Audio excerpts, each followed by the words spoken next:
out of bed, bitch, go.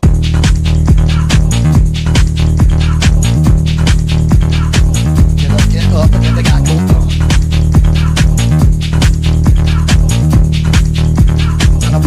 Time to wake up, bitch, get up.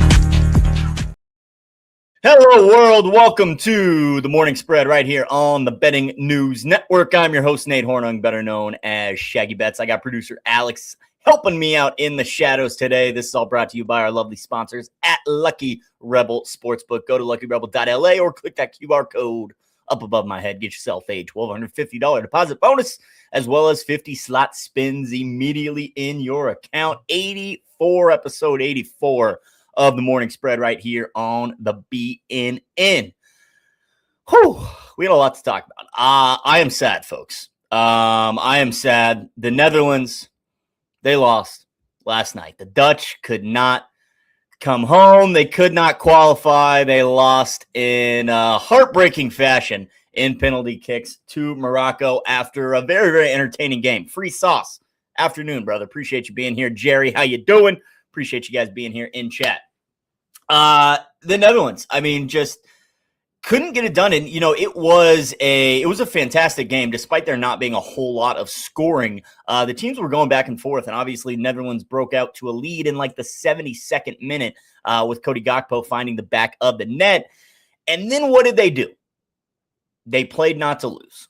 They sat back. They just took on the Moroccan attack. They did not press at all. They were not overly aggressive. They scored that one goal in the 72nd minute and said, hey, we're going to hold on for 20 minutes. Except they didn't hold on for 20 minutes, allowing a stoppage time goal from Morocco to tie things up, force extra time.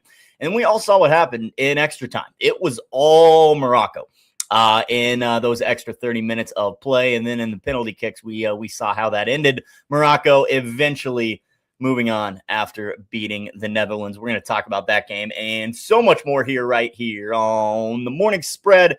The round of 32 has just been incredibly entertaining so far that we're going to break down here in a second. We've got 3 more World Cup matches today that we're going to talk about as well. And we've got 3 shows on the network today for you. 3 shows on the network today. You're stuck with me for about 57 more minutes right here on the Morning Spread. Give you guys a 3-hour break to watch that first World Cup match. Come on back at 3 o'clock Central, 4 o'clock Eastern. Myself and Betting the Pitch will be live on 90 Minutes to Glory right here on the Betting News Network, breaking down the 2 final matches of the World Cup.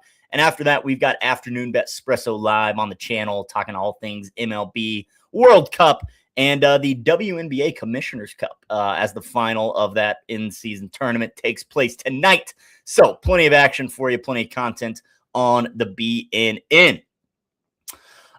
Can't complain. Came from the gym here to indulge some great talks with some great people. Free sauce, you are in the right place, my man. Appreciate you being here. Drip, all the doinks, dude.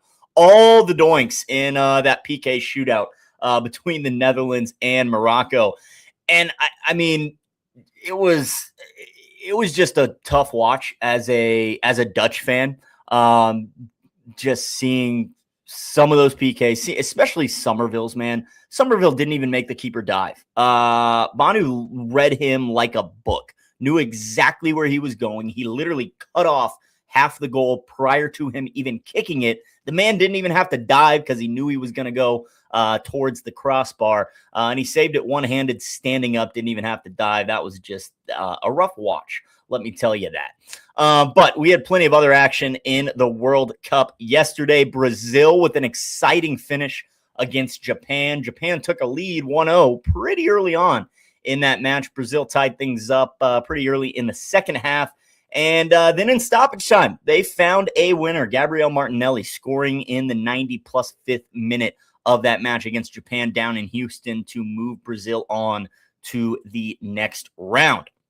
A game that, you know, Brazil kind of dominated, especially looking at the stat sheet. They won 2-1, obviously, in 90 minutes, but Japan just 0.33 expected goals in that match, just 2 shots on target, one of which being the ball that ended up in the back of the net, whereas Brazil controlled 69% of possession, 7 shots on goal, 2.07 expected goals, and eventually they were able to break through and win that match. Drip cash Brazil and both teams to score. Love that. I actually lost my both teams to score no bet in the 56th minute when Casemiro found the equalizer. Thankfully, we did tap into Brazil on the live money line at plus 150 to soften the blow a little bit. That was actually a waiting room sweat, to be honest with you people. I was not able to sit at home and watch the second half of that match. My wife and I, we had a doctor's appointment we had to go to. But, you know, me watching it on my phone, obviously, in the waiting room, went to that final hydration break. And I was like, Brazil's going to get it, right? They were pressing. They were aggressive. They were having all these chances. Japan's keeper made a couple of phenomenal saves, so got to tip the cap to him there. Forced one of Vinny's off the post. But I was watching that, and I just thought Brazil's pressing. I'll think they'll get another one for plus 150, so thankfully tapped into that. Love a good waiting room sweat before an appointment came out of there with a winner. So Brazil moving on to the round of 16, still waiting on their potential opponent, but we'll find out today when the Ivory Coast takes on Norway. Our second match of the day yesterday, Germany and Paraguay. Who'd have thunk Paraguay would come out on top, eliminating the Germans in the round of 32. Paraguay broke out to a lead right before halftime, 42nd minute. They got on the board, and then they really parked the bus, and I would have told you that's exactly what Paraguay was going to do if they jumped out to an early lead. Their defense has been fairly rock solid after that first half against the United States. They have turned it on defensively, and knowing this German attack, that's all they were going to do when they got a 1-goal lead was sit back, relax, and brace for impact. And eventually Kai Havertz was able to find an equalizer. Germany unable to get a winner throughout the rest of the match and extra time, and it was since penalty kicks. And everybody has their opinion on penalty kicks, whether it's, you know, the right way to decide a game, whether they should just keep playing until someone finally scores, do a little golden goal action. I mean, PKs, it is what it is, right? Everybody knows that's how the game's going to end if it gets to that point, and doesn't make it any less heartbreaking. But what is interesting from this German squad that I was reading about today, you know, things were tied up 3-3 on penalty kicks after the 5 first takers. And I guess Germany didn't exactly know who their 6th taker was going to be. There was some speculation that Leon Goretzka and their defender Anton backed out of taking that 6th penalty kick. Maybe it was the nerves, whatever it was. Jonathan Tah had to step up for that team. They didn't know who that 6th taker was going to be. Apparently, it came down to Jonathan Tah, who, I learned this today, has never taken a penalty kick in a competitive match. Never taken a penalty kick at the professional level. Stepped up to the plate in the World Cup when his country needed him the most. And what did he do? Took one out of Gabriel's playbook and sent it into the upper deck. The field goal was good. The penalty kick was not. Paraguay went and ended the Germans' run with the next kick. I mean, credit to Jonathan Tah for stepping up and making that PK, or taking that PK rather, just being in a spot where his country needed him. His other teammates were kind of nervous, backing out. He steps up and says, I'll take it. Even more heartbreaking that Jonathan Tah actually scored the go-ahead goal in stoppage time, but it was disallowed via VAR because of a foul on the keeper. Now, I mean, I don't necessarily think that was enough of a foul to call it in that situation. In my opinion, it looked like the two kind of just bumped into each other. Yes, the German defender Anton was standing right there next to the Paraguayan keeper, but I didn't see anything overly malicious. But again, VAR called it back. We went to penalty kicks, and Paraguay ended up on top. So nothing you can really do about that. Sucks for Germany, sucks for Jonathan Tah specifically, having his winning goal taken away and then missing the penalty kick that mattered the most for the Germans. And then last but not least, the game of the night, Netherlands and Morocco. Like I said earlier, scoreless through 70 minutes. Cody Gakpo scoring in the 72nd. You got to feel for Cody Gakpo, Jeff. Absolutely, because this guy lost his unborn son just 2 days ago back in the Netherlands, chose to stay with the team, chose to play in this match and be available for his squad. And then he scores a goal. And the man was clearly very emotional after that goal, dropped to his knees immediately. There were tears in his eyes after scoring in the World Cup just 2 days after losing his unborn son. So a very cool story for Cody Gakpo, but unfortunately, the Netherlands just played not to lose at that point. Up 1-0 with about 20 minutes remaining in the match. They thought that was going to be enough. Hey, we'll just hold on. We'll just park the bus. And it wasn't enough. Morocco, they kept playing, kept attacking, and eventually found an equalizer, sent it into extra time. And then we know what happened. Morocco wins in penalty kicks. Morocco dominated that match, though. Absolutely dominated. 1.38 expected goals to just 0.24 from the Netherlands. Morocco controlled 70% of possession in that match as well. Won the shots on goal battle 5-2. So again, maybe the Netherlands were just worried because they had been dominated for most of the match from this Moroccan attack. But props to Morocco for sticking it out, finding an equalizer, and eventually winning on penalty kicks. Holy hell, it is so hot in this room. It's a heat wave in the Midwest right now. And I'm sure some of you are out there in much hotter climates than me, but we're pushing 95 and it's 11 a.m. I don't like that.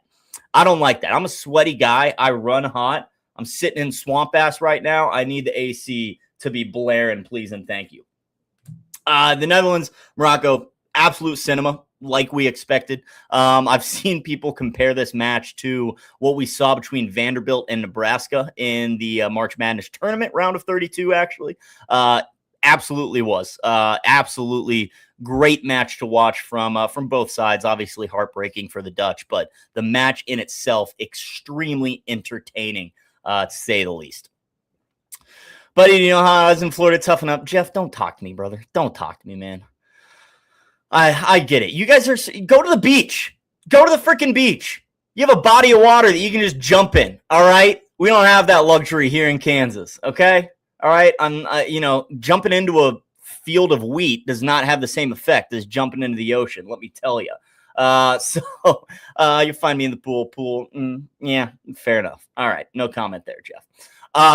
3 entertaining matches yesterday in the round of 32, including an entertaining match on Sunday as well. The 4 matches so far in this round of 32 have been incredible. All we can hope is that the 3 matches today give us that same energy. I think we're going to get there. We got Ivory Coast taking on Norway. We got France facing Sweden, and Mexico hosting Ecuador late night tonight south of the border. We're going to get into all 3 of those games here in a bit. I do have scribbles already out at bettingnews.com. So check those out at bettingnews.com. I also have an individual game piece on France and Sweden. So go peep those scribbles. I am heavily invested in the Mexicans tonight. So it seems like I should absolutely get tacos for dinner, even though it is already Tuesday. So that might have been a given, but big Mexico fan tonight. We'll get into those specific picks here in a little bit, but first and foremost, Mr. Bisney, come on up here. We got some geography to do. We got some dot app per usual. Speaking of Taco Tuesday. Yes. Are you going to play the LeBron song? I'm not, but Bron's gone. It's not on the Lakers anymore. What? Yeah. No way. Did that just happen? Yeah, about 12 minutes ago. No way. Literally 12 minutes ago. LeBron James will continue his NBA career and has informed the Los Angeles Lakers that the franchise can move on without him because he will play elsewhere. Shout out to Shams for waiting for our show to start before. Yeah. Yeah. What a guy. Holy hell. All right. You're more of an NBA guy than I am. Where's he going to go? Golden State. You think so? Yeah. Really? Yeah. Interesting. Yeah. Probably. I mean, Draymond declined his thing, Right. So Draymond declined his thing, but is he gonna come back though for just less money? I mean, maybe. That's gonna be the ultimate unction. Draymond's like 37.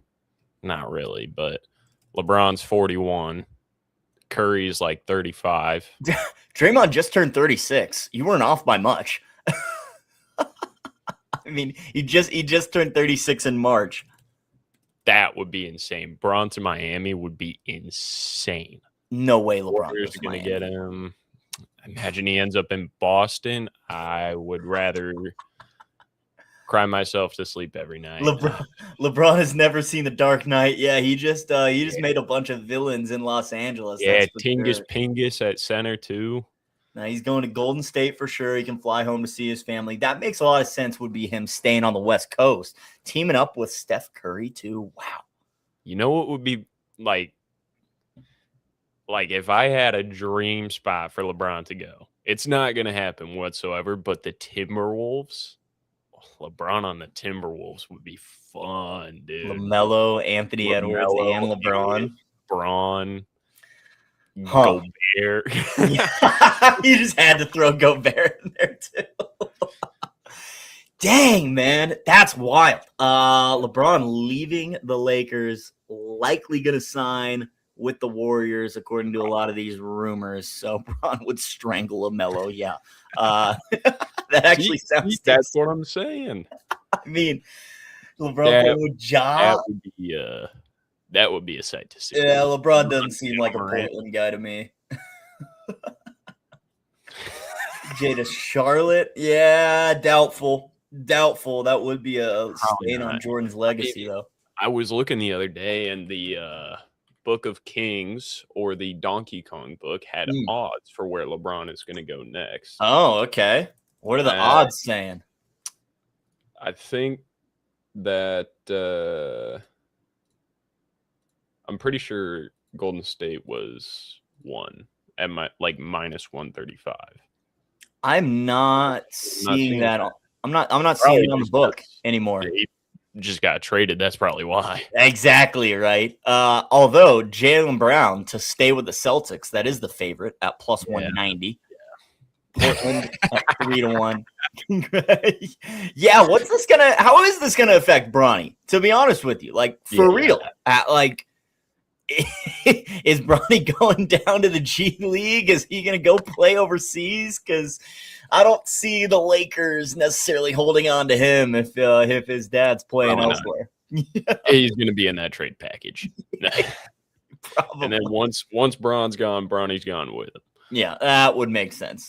Keep the family together, right? Wherever they may be. That Lakers team, Luka, Austin Reeves. Mm-hmm. They'll probably keep Rui because he's a free agent too, I think. Okay. Mm-hmm. They'll have Smart is leaving. Really? Smart's leaving? I think they're gonna re-sign. Did Ayton opt in or out of his player contract? Because I think he had one. I know Duren. I think he opted in. Jalen Duren had a phone call with LA, so that might be happening. Yeah, Ayton opted in. He opted into his $8.1 million player option, so he's coming back.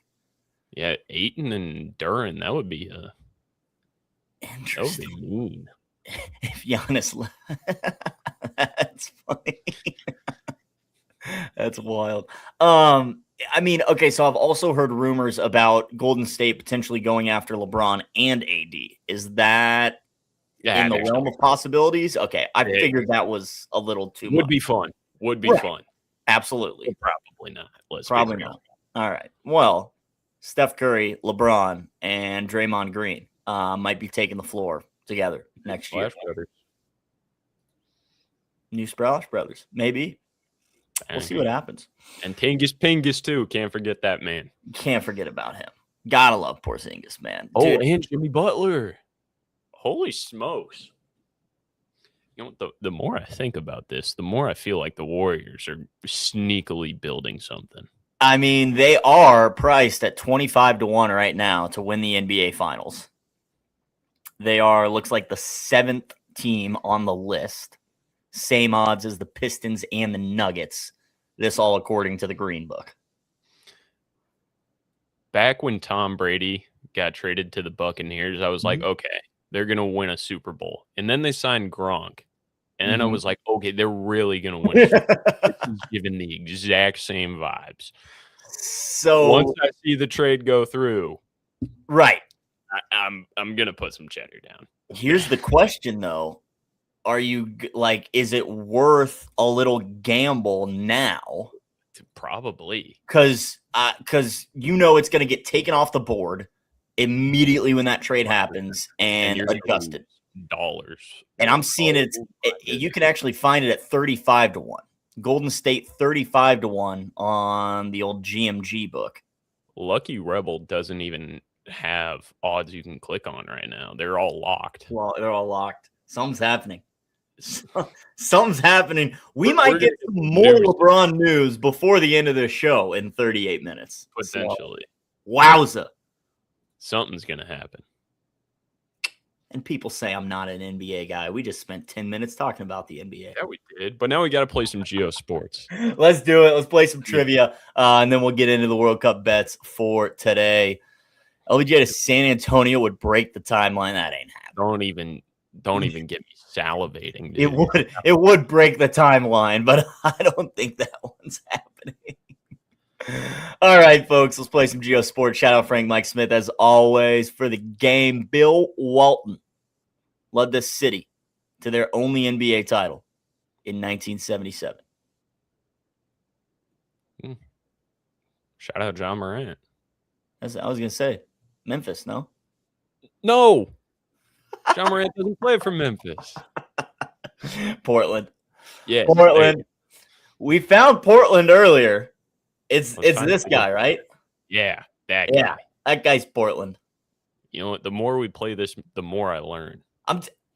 It's an educational game. Never stop learning, people. Never stop learning. Walton, two-time NCAA champ at UCLA, number 1 pick by Portland in 74. Blazers beat the 76ers in 77 for the only championship in franchise history. Walton was the finals MVP. Big guy. Big guy. Joe Namath, guaranteed to win, then upset the Colts in Super Bowl III in 1969 at the Orange Bowl in this city. That's just Miami, no? I would say Orange Bowl's Miami. Straight up. Well, yeah, he was on the Jets. Yeah, he was on the Jets, but in this city, he upset the Colts in Super Bowl III in 1969 at the Orange Bowl in this city. Down in Florida. Miami's the Orange Bowl. Close enough. Had to go further south, apparently. It wasn't. It just wasn't close enough, Shaggy.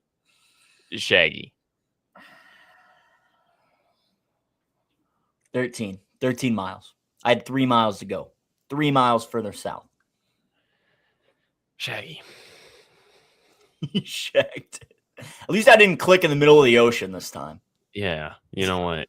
But you got a button to save you from that. That was, you know. You're right. I should have focused up a little bit. We rushed through that one a little bit. I should have asked our Florida resident, Mr. Jeff, where it was. Swear to God, if we get 999. I mean, I'm going to have words for you. All right. Noted for next time, Hard Rock Stadium, Orange Bowl. The Orange Bowl right here. Right on that little yep. that gets out right there. Yep, right on that guy. Noted for next time. Yeah. Tell him, Jeff. Tell him. Fuck it up. Tell him. Hey, Jeff, what's the Netherlands world ranking right now, huh? You gonna trust Flash score on that one again? I mean, they just lost, man. They haven't updated. They're still 7. Norway to advance -185, a good parlay piece. That and the over 1.5. What are we looking at?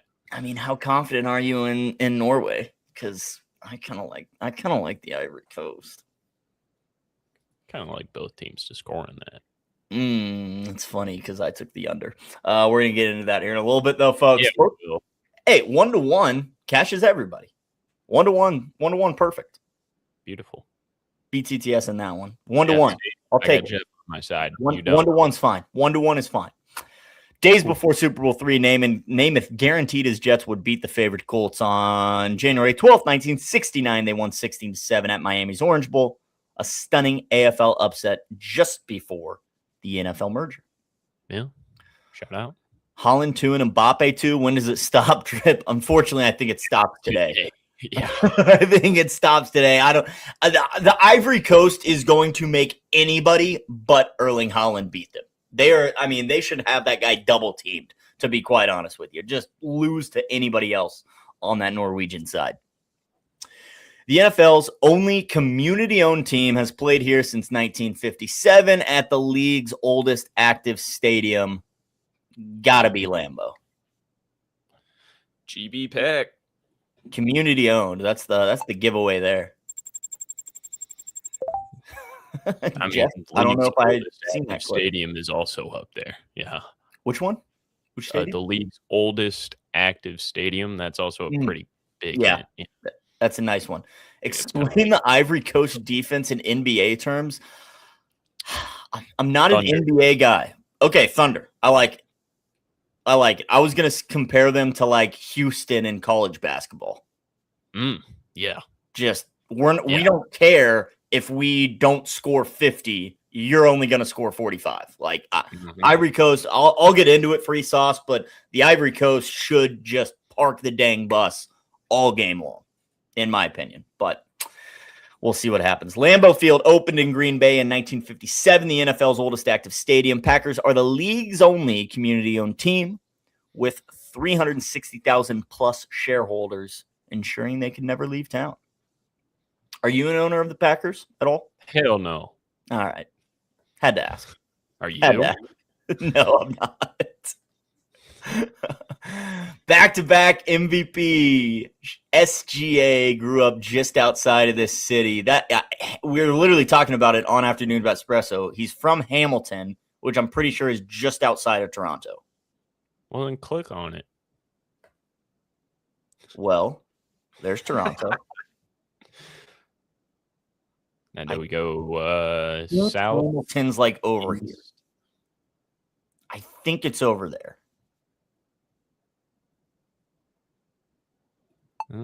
Sure, why not? I was wrong. I was wrong. It was Hamilton, just the wrong side of Toronto. SGA led the Thunder to the 25 title, became just the fourth player to win MVP, Finals MVP, and the scoring crown in one season. He moved from Toronto to Hamilton at age 10. Hamilton is Southwest. Little too late, Jeff. Little too late there, but I appreciate the insight. Or you just didn't wait long enough. I'm gonna wait. 690 though. That's nice. That's nice. That's nice indeed. So Holland anytime goal scorer minus 130 is not a look. Not really. For one time.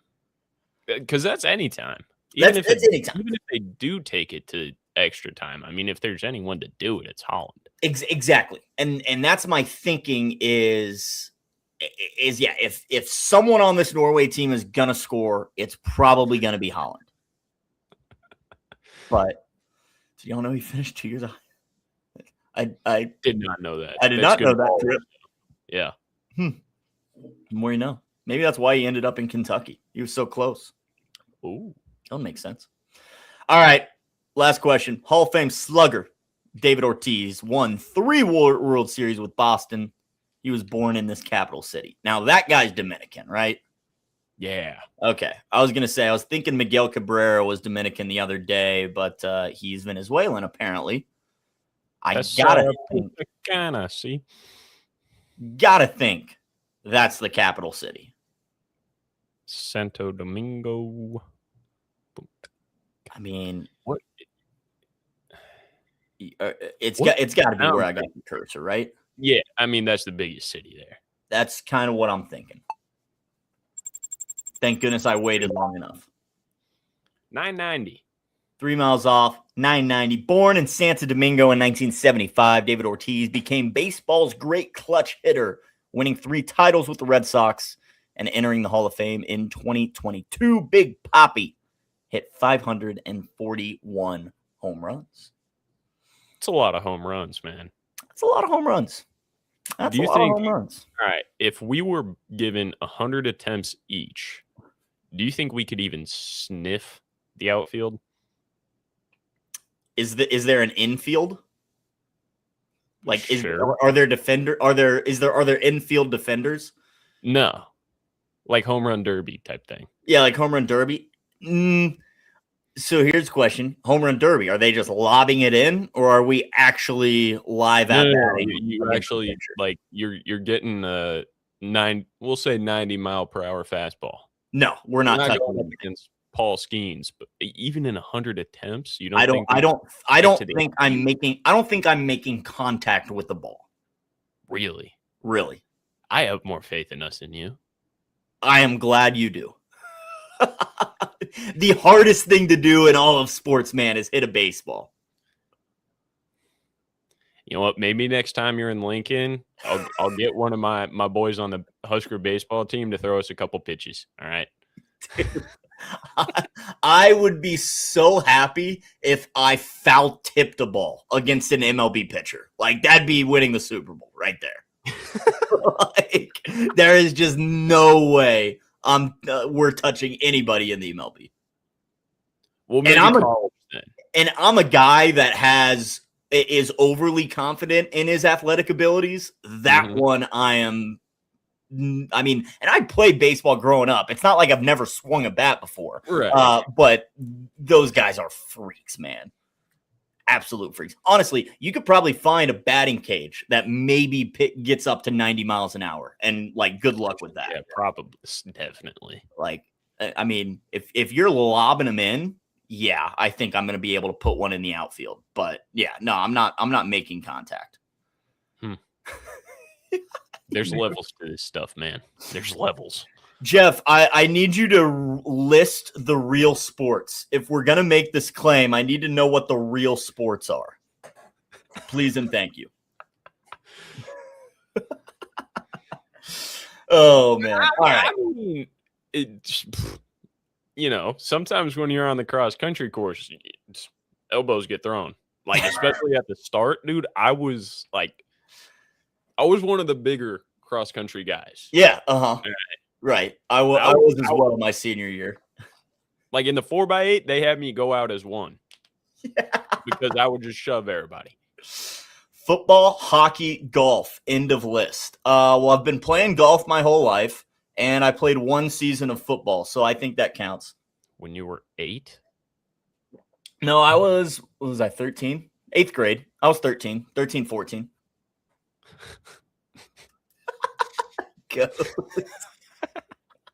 All right, all you got to do is go to the U.S. Virgin Islands. Yeah. Oh, you know where that is? Yeah, I do.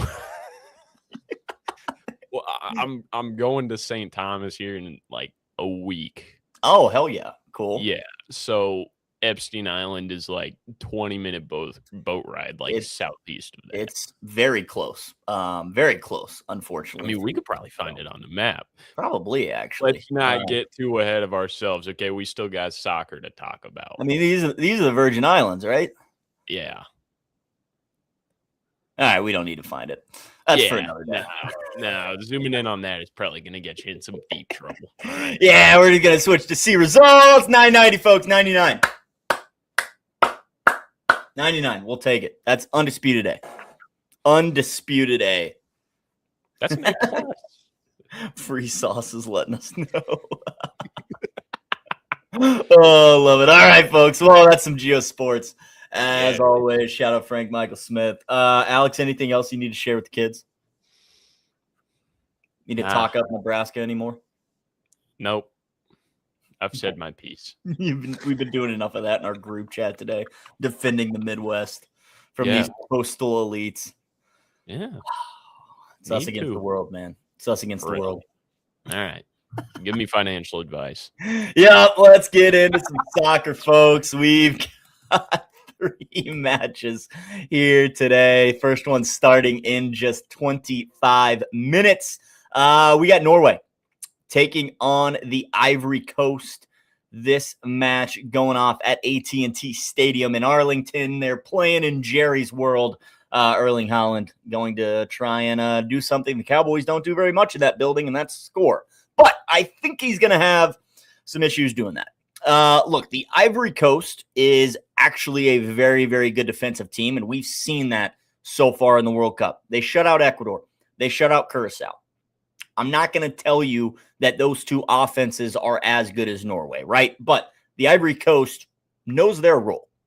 They know they're not going to get into a scoring, or they're not going to win in a shootout against this Norway squad. Their best bet at winning this game and moving on to the round of 16 is keeping it low scoring and keeping it even scoreless if they can. So I would expect this Ivory Coast team to sit back, play possession, not really be overly aggressive on offense because you know this Norwegian attack is going to come, right? So I like the under here. Under 2.5, minus 108. Now, both teams can score, and this still stay under. I do see this being a 1-1 draw after 90 minutes. Keep in mind, this wager, under 2.5 at minus 108, is a 90-minute bet. It will be settled at the end of regulation time, regardless of if we go into extra time or not. So all we need to do is sweat out 2 45-minute halves. I think this Ivory Coast team is underrated. I think they're getting overlooked by a lot of these teams. Again, though, I don't really. Norway not playing their starters against France worried me a little bit that they are underestimating this Ivory Coast team. They went into that last match against France and say, hey, we don't need to play our guys 90 minutes. We don't even want to have a date with Sweden. We're fine with taking on the Ivory Coast. So they played their reserves. They lost to France. They finished second in the group, and they end up with the Ivory Coast. Now, that could be bulletin board material for the Ivory Coast. Hey, guys, this Norway squad, they didn't even play in their last group stage match a chance to win the group because they wanted to face you all in the round of 32. I think that could be motivating for this African side. Again, I'm very high on their defense. I think they will be able to lock up Norway. I don't see Norway putting 2 or 3 goals in the back of the net. Maybe one if they get there. But ultimately, I could see this being a scoreless draw. So under 2.5 for me at minus 108. I think it's going to be a stale, boring game. I think that's the match that Ivory Coast will want to play. And I do think they're going to be able to do that.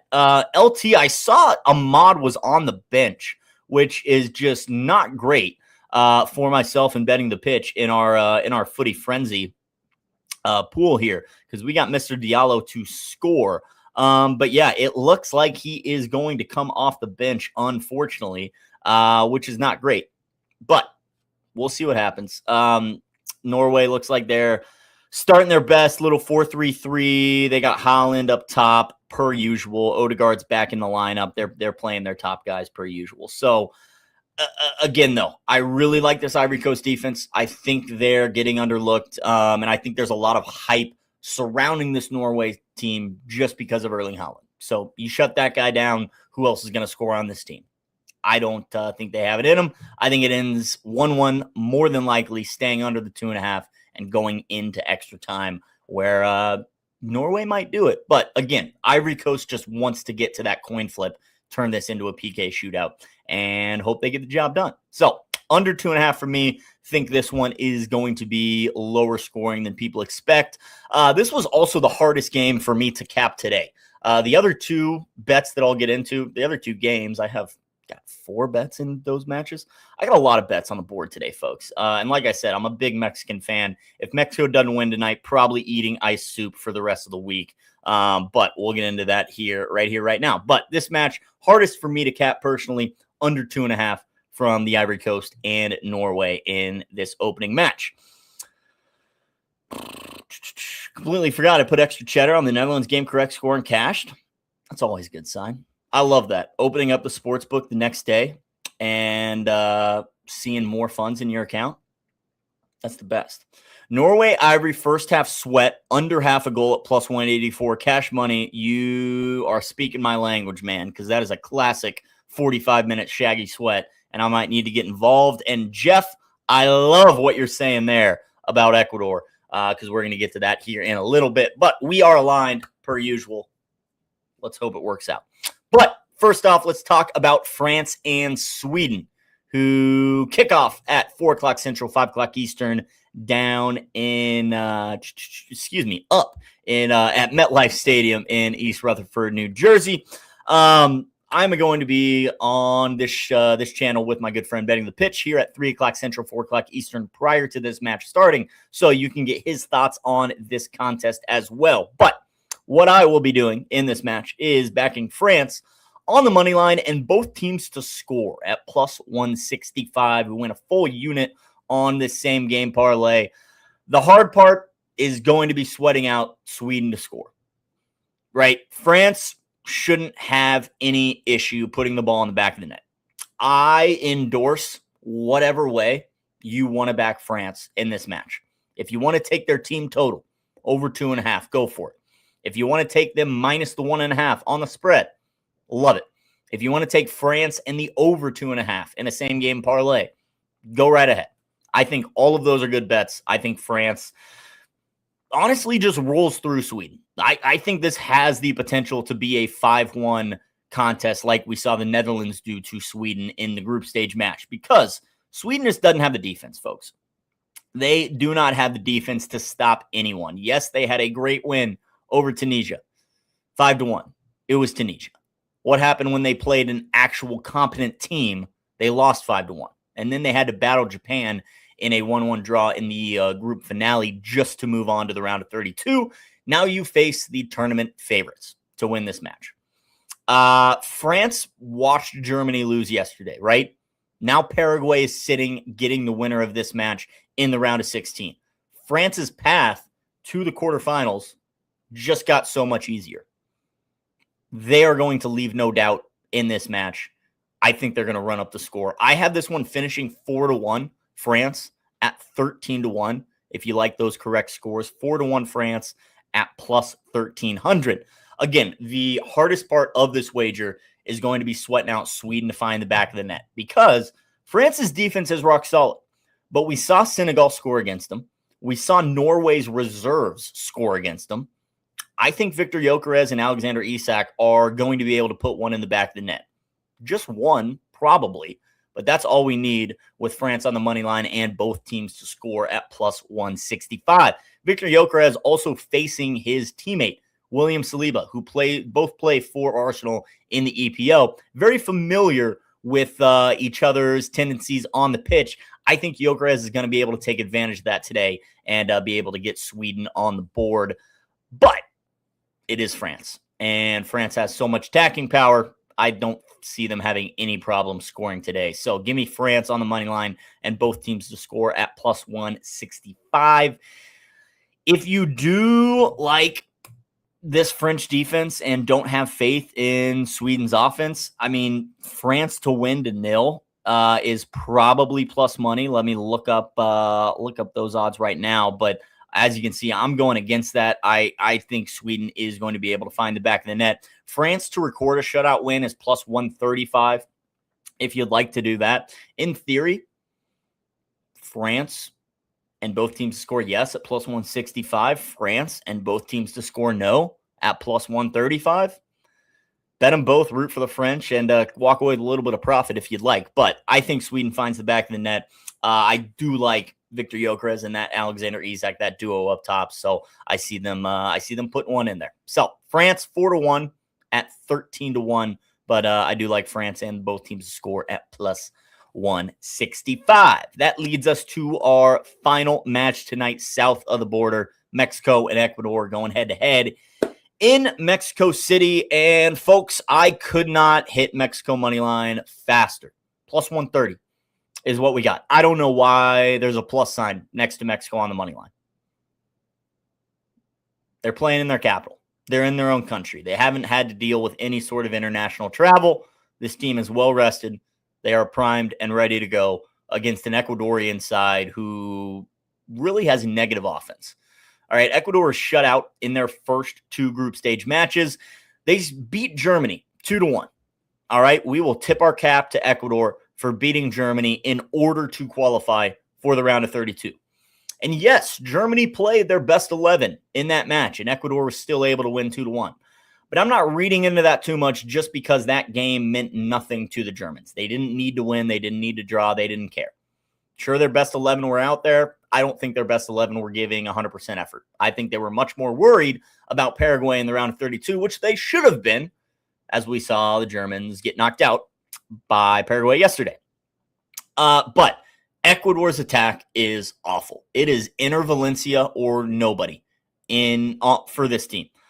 I think this Mexican defense is going to be able to mark him well, refuse any chances that he might create. Mexico, one of two teams that did not allow a single goal in the group stage matches. Mexico and Spain were those two teams to do so. Mexico did so while winning all of their matches as well. 9 points, 0 goals allowed. This team is looking rock solid.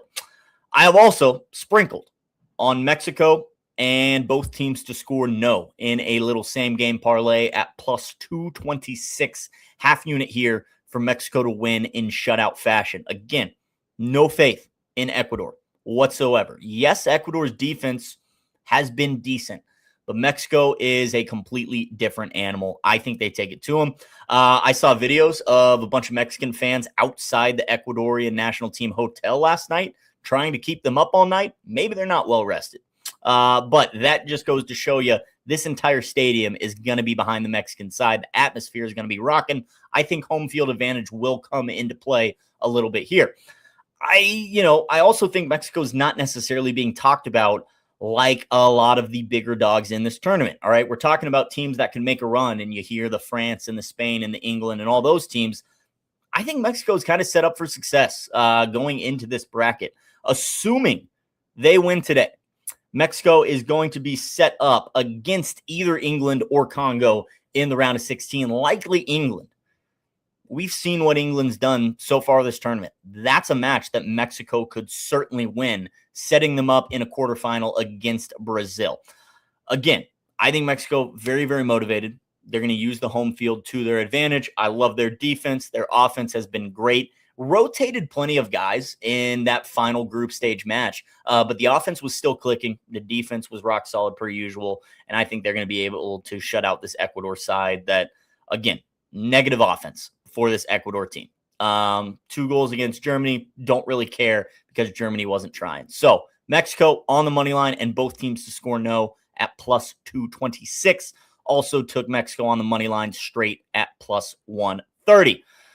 The fact that Germany and Japan lost on the same day during the week of 4th of July is somewhat poetic. It's 1945 again, apparently. The Axis powers are all going down on the same day. LT's on the opposite. Still think Mexico's loud. Still on an Ecuador money line. Separates 1-0 exact score and game to go to extras. There you have it. There you have it. Yes, cash money. It is the 3-way money line for me.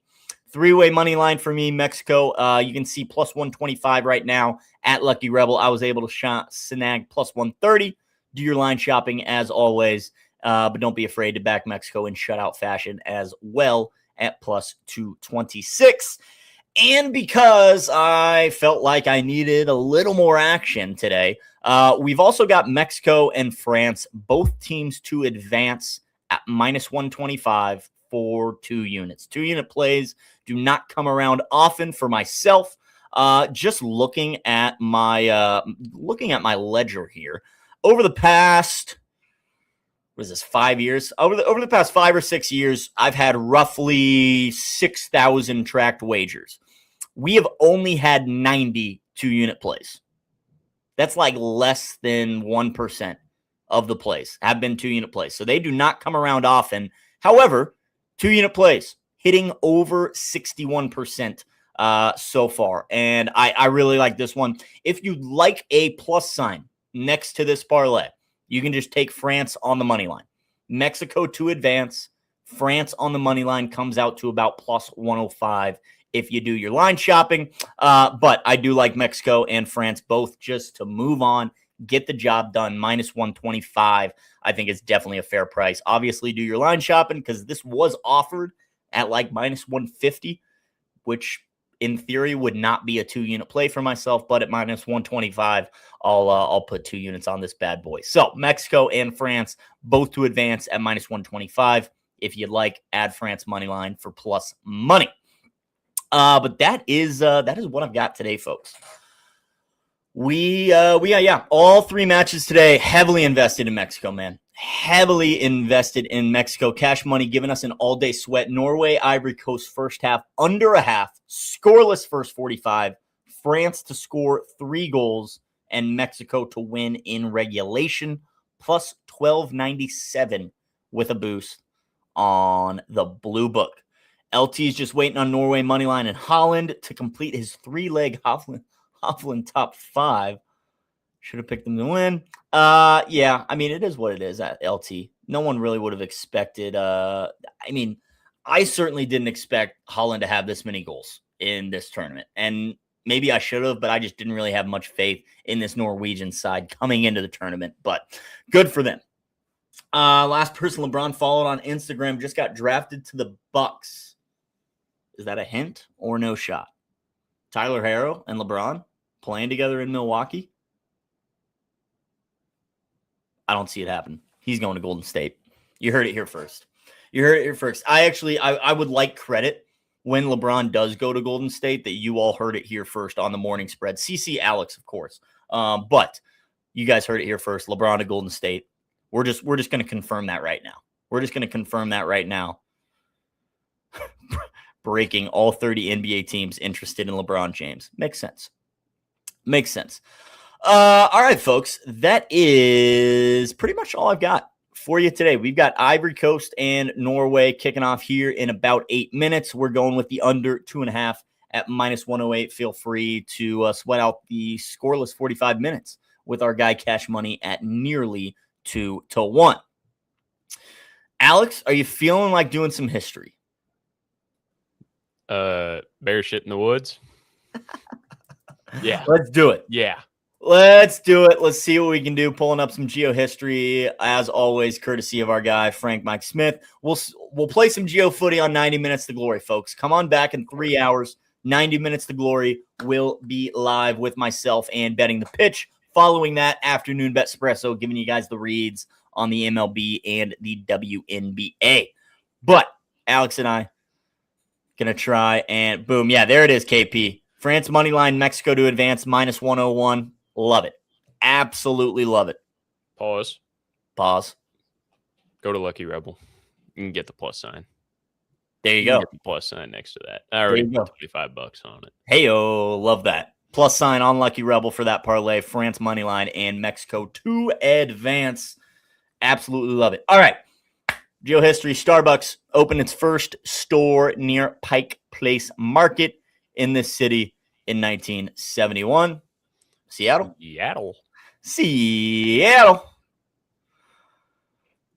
All right, where in Seattle?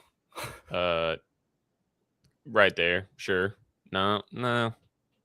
Sure. Yeah. Sure. Yeah. It says. Yeah. Sure. Yeah. It's not like Miami. All right. Nicely done. Thanks. Nicely done. 8 miles off. Could have gone a little more north. Oh, there we have it. There's our Starbucks indicator. Right there. Oh, yeah. That little water peninsula. That's what we're talking about. Use the test to take the test, people. Starbucks opened its first store near Seattle's Pike Place Market in 1971, originally selling coffee, beans, tea, and spices before later becoming a global coffee house chain. Teddy Roosevelt was shot during a 1912 campaign stop, but still delivered an hour-long speech in this city. They were just built different back then. They were, apparently. Also, gun technology was maybe a little different in 1912. Hey, but still, they were using that stuff in probably World War I. Yeah, it's true. Probably same tech. This is a question I feel like I should know too. Oh, it definitely still hurt. It's Milwaukee, by the way. Is it Milwaukee? Thank you. That's what Drip said. Oh, that's what Drip said. I trust that man with my life. Yeah, Drip knows his stuff. And this guy's Milwaukee, yeah? Yeah, that's Milwaukee. As Milwaukee. Drip's the man. 2 miles off. While campaigning for president in 1912, Teddy Roosevelt shot in Milwaukee before a scheduled speech. The bullet slowed by papers in his pocket. Roosevelt still went on to speak for about an hour before seeking medical care. Golly. Wild. Yeah, wish I had that man's skin. Yeah, right. Thick skin he got. Thick. One of the most visited sections of the Great Wall, Badaling, lies northwest of this major city. I think it's safe to say we're in China. I think so. So what's on that eastern side there? What do we got? Because I'm pretty sure Great Wall goes along that little mountain range they got there. Because every time you see a picture of the Great Wall of China, right, there's mountains. Yeah, because it was built to keep the Mongolians out. So, and we're looking northwest of a major city. So I think we're kind of just near that mountain range there. No. So near this guy, I mean, here's. Yeah, would you suggest more over here? No, that's northeast. Oh, that's no. You are correct. My bad. Yeah, I know I am. Yeah, I kind of like. You want to go further? Nah, I want to go further east, like right where the mountains are, like kind of where like the metropolitan area meets the mountains. Like I'm thinking, yeah, right in there. Northwest of Beijing. Like. That's what I like. It's northwest. It's in the mountains. Do we think we need to go more north or more west? Maybe by a sack hair, but I think that's. Is there a little metropolitan area on the other side of the mountain? A little bit. Oh, potentially. Also, potentially. I'm gonna go with that guy. That guy? I like that better than just in the mountains. I like the one closer to the mountains. Like this guy? Yeah, I like that guy. All right. We can meet in the middle. We can meet in the middle. I like where you're at. Cool. We needed to go in Beijing. We're too far north and west. Too far. Should have been in the mountains. Should have been in the mountains. Yep. Could have saved us 2 points. Could have. Could have, would have, should have. Northwest of Beijing became one of the earliest major sections restored and open to tourists. Straight up. King Tut's tomb discovered in the Valley of the Kings near this city in 1922. Is it safe to say we're in Egypt? That's just got to be Cairo, right? Yeah, probably. That's what, like eastern side? Yeah. Part of me thinks it's like just I really don't know where in the country. Well, the Valley of Kings. Does the valley have anything to do with that potential mountain range or the river? Probably. More than likely. Because it's near that city. It's not in that city. Right. You feel me? I feel you. We're kind of shooting from the hip here. We kind of are. I feel like up by the, the delta of the Nile's probably our best bet. I would say we venture a bit further south just because it says near. And it's not going to be in the fruitful, vegetatious part. Okay. I'd say go, right about there. Right around there? Because it's near, but it's still also like viable. I like it. We'll lock it in. Oh, whoa. Close to the Nile and Central. Well, we weren't even looking for Cairo. We're looking for Luxor. Howard Carter discovered King Tut's tomb in the Valley of the Kings near Luxor in 1922. The nearly intact tomb became one of the most famous archaeological discoveries in history. I would love to take a trip and go see some of that stuff. Oh, it'd be awesome. That would be like, we're just some dudes. Dudes love maps. Dudes love archaeological explorations in the 21st century. Dudes would see that and just be like, hell yeah. Yeah. All right, one more question. Newton published Principia Mathematica, laying out his laws of motion and gravity while working in this university city. That man had so much motion. Something funny about that? Nope, none at all. Is this America or Europe? It's Europe. Okay, sorry. Hey, look, we're Americans. 4th of July is like 4 days away, but It's true. It's true. we're in Europe. We're in England. All right. We're in England. Oh, Yeah. He knows. Yeah. Is this Oxford? Like, are we Yeah. looking for Oxford? I'm fairly sure. Is that London? Not north. How far north? Not that far north. Oh, not Like that kind of far. right in the middle, like where your marker is and where you were just at, kind of like right there. I don't know if it's Oxford, but Yeah, I don't know either, but I'll take your word for it. I'm fairly confident. Have I waited long in it. enough? Wait. Yeah. Not bad. Not bad. Cambridge. That's what it. I was. Cambridge. Damn it. Spent much of his academic career at the University of Cambridge. His 1687 work, Principia Mathematica, laid out the laws of motion and the universal gravitation, becoming one of the most important scientific works in history. That's not bad. 95? Just like if we would have ventured like a little bit south on that, Egypt question. Egyptian question. Yeah, Thank 95. you, Drip. Thank 95. you. We're taking so good effort. Thank you, Drip. Poor Sook. He's See, this catching guy's strays. speaking my language. I trust him with my life. He knows Milwaukee. He knows Teddy Roosevelt. He knows ball. Drip knows his stuff, man. Drip knows his stuff. This guy's an elite prospect. All right? Absolutely. 5-tool guy. 5-tool player. Yeah. For sure. What a guy. For sure.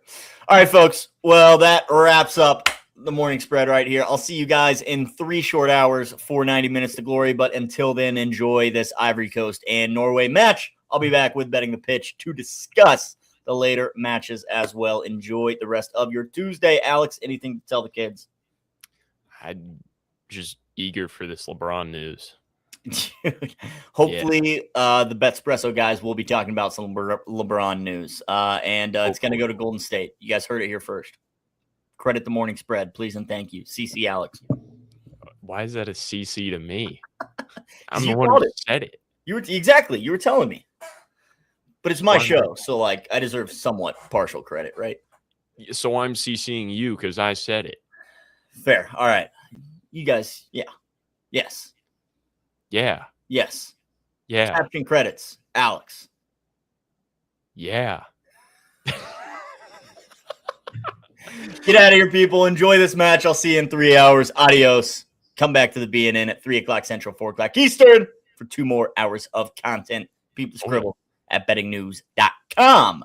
Enjoy the rest of your Tuesday. Hopefully the club is going up. Adios. What you know about rolling down in the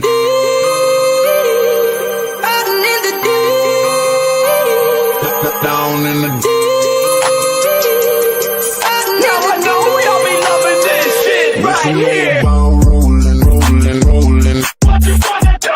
rolling What you gonna do, man? down in the rolling What you gonna do? Right, y'all be loving this shit. what you know about